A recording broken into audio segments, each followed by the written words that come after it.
This is my third video in the series I'm making about are the planets sentient, to get the whole overview of what I think about that and why you should refer to the first video.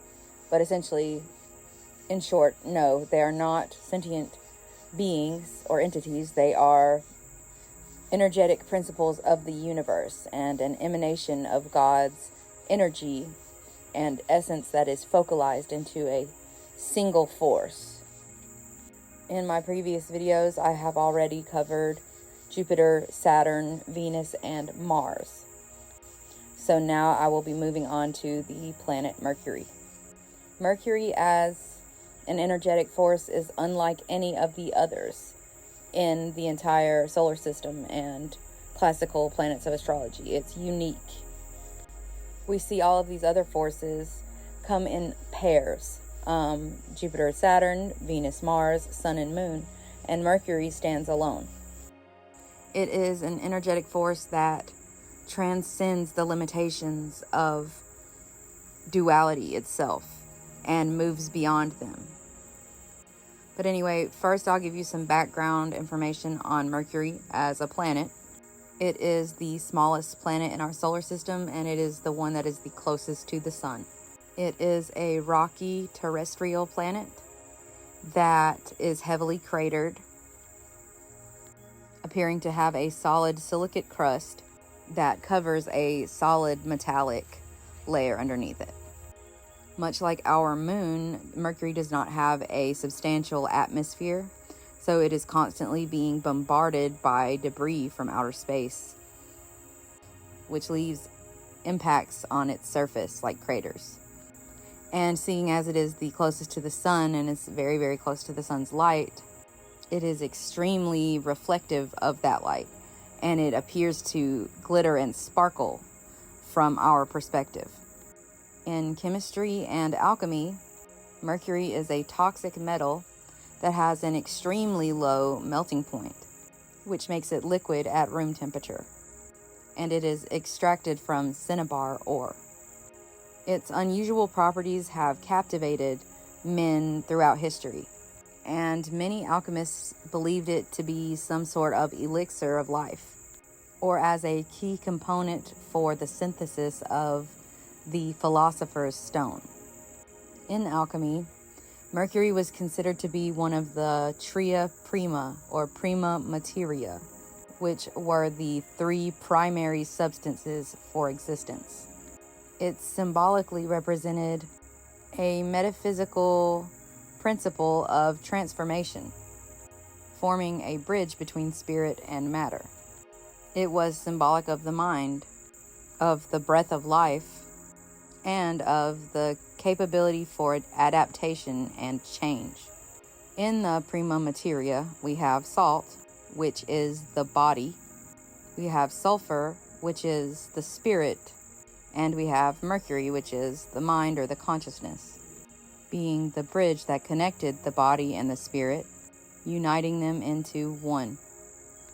A major part of this symbolic representation of Mercury was its role as a facilitator in the union of opposites, which we see reflected in mythology, because Mercury's or Hermes's likeness in mythology is considered to be androgynous, neither having particularly feminine or masculine identifying traits. And he was also the parent of Hermaphrodite, whose namesake we have applied to modern scientific observation of organisms that possess both male and female reproductive organs and can still reproduce. But we usually hear it said like hermaphrodite, but it's spelled the same. The planet and the metal do indeed take their namesake from the mythological Roman god Mercury, whose counterpart in Greek mythology is Hermes. He is also associated with different deities and figures from other cultures' mythologies, such as Thoth from Egyptian mythology, and Woden from Nordic mythology or Norse mythology, and even with the apocryphal Enoch. He is a syncretized figure who has evolved and absorbed different cultural observations of the same energetic principle into one, singular figure. And as such, he is universally regarded as a messenger who delivered news and messages between the gods and the mortals. He is also a psychopomp who is essentially tasked with leading the souls of departed mortals to their place in the underworld after death. As such, he is associated with crossing over boundaries, existing in a kind of liminal space or a crossroads. This includes liminal spaces like between states of consciousness or waking and sleep, between the realm of the mortals and the realm of the gods or the astral realm, and between life and death. In fact, his Greek name Hermes comes from the root word herm, which was an archaic boundary marker of basically a heap of stones that would eventually evolve to being a bust of the god Hermes upon this, to mark boundaries between two places or whatever, like a mile marker or something like that. Mercury or Hermes is also known to be the god of travel and of roads, associated with trade networks, commerce, business, and the marketplace. The etymology of the word Mercury comes from the Latin root merx, which means goods or merchandise. We can draw parallels to this in our modern words for things like merchant and commerce. He was a patron god of shepherds and a protector of travelers and of thieves. He was also a patron god of athletes and for athletic competitions. He was famously gifted with a musical talent that impressed even his brother Apollo, and he is accredited with the invention of the instrument the lyre, which is like a small stringed instrument similar to that of like a harp. Mercury is also regarded as the divine trickster in his mythic lore, a clever and deceptive god of mischief, distraction, misdirection, and perjury. One of Mercury's most iconic symbols is the caduceus, or the staff of Hermes, which is a staff or a wand that is intertwined between two snakes. Interestingly enough, this symbol has been utilized in a lot of our modern medical and healthcare, business iconography. And Mercury technically doesn't have any relationship to medicine per se. So it's an interesting choice for the industry to use.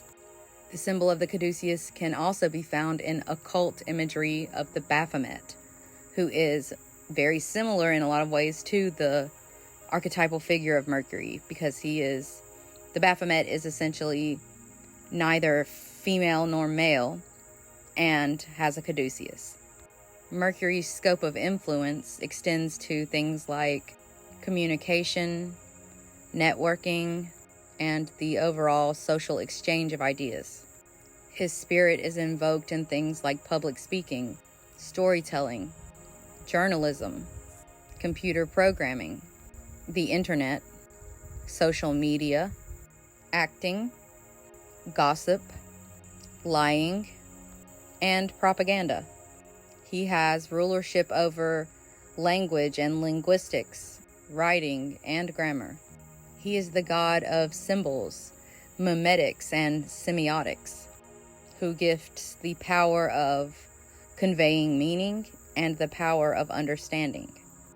Hermes is the root word in the word hermeneutics, which is essentially the study and contemplation of a text in order to understand its intended meaning. And this is most often seen, like you will most often find that word hermeneutics in relation to things like interpreting the Bible or religious texts, but it can extend into other areas of like studies such as like understanding litigation or medical literature or even social interaction.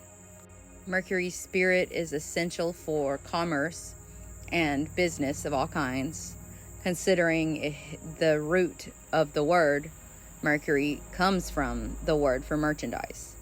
So as such, his spirit really permeates the marketplace, capitalism, and industrialization. This is particularly evident when it comes to things like marketing and advertising.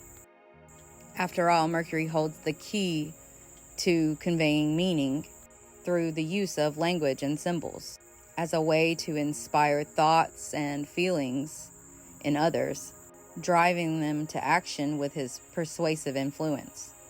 Mercury is also very heavily linked with occultism, sorcery, magic, and the divine intellect. The legendary figure known as Hermes Trismegistus, or Hermes 3 times great, is accredited with teachings that have led to the foundations for a number of mystical belief systems and practices, which is basically called Hermeticism. Ceremonial magic, Kabbalah, Theosophy, Thelema are some examples of this. Aleister Crowley, who is known as the father of the modern occult, was a practitioner of ritual magic and was a member of an exclusive society known as the Hermetic Order of the Golden Dawn. He was known to have summoned up and interacted with supernatural forces and entities through his practice. Many of the Hermetic belief systems really draw from the archetypal symbolism of Mercury in order to access its spiritual power, which does include the invocation of supernatural forces and entities. This can sometimes be done through achieving a certain kind of liminal state of mind or state of consciousness in order to either search inward and commune with the higher self, or to search outward and seek to commune with other entities in the supernatural and spiritual realms. Sometimes ceremony or ritual is utilized for this kind of communion, utilizing symbolic elements in order to convey their intentions and desires, as well as sometimes using things like incantations, mantras, elaborate spells, symbols, and or sigils. This is the magic of Mercury, his ability to lend us his powers of shape-shifting, to transverse the boundaries between our physical mortal realm and the spiritual realm. This gives us the gift of unprecedented power and the possibility for really deep esoteric wisdom and knowledge, which can be a gateway to gnosis. But with such power comes a great responsibility, and thus far, humanity seems to have failed at wielding this kind of power with truly responsible and productive mindsets and, applications. In astrology, Mercury rules over the sign of Gemini and the sign of Virgo. It finds its detriment in the sign of Sagittarius and the sign of Pisces. It is exalted in the sign of Virgo, and it is in its fall in the sign of Pisces. Astrologically, Mercury represents our intellect and our intelligence. It reveals our thinking patterns and our perspective on the world.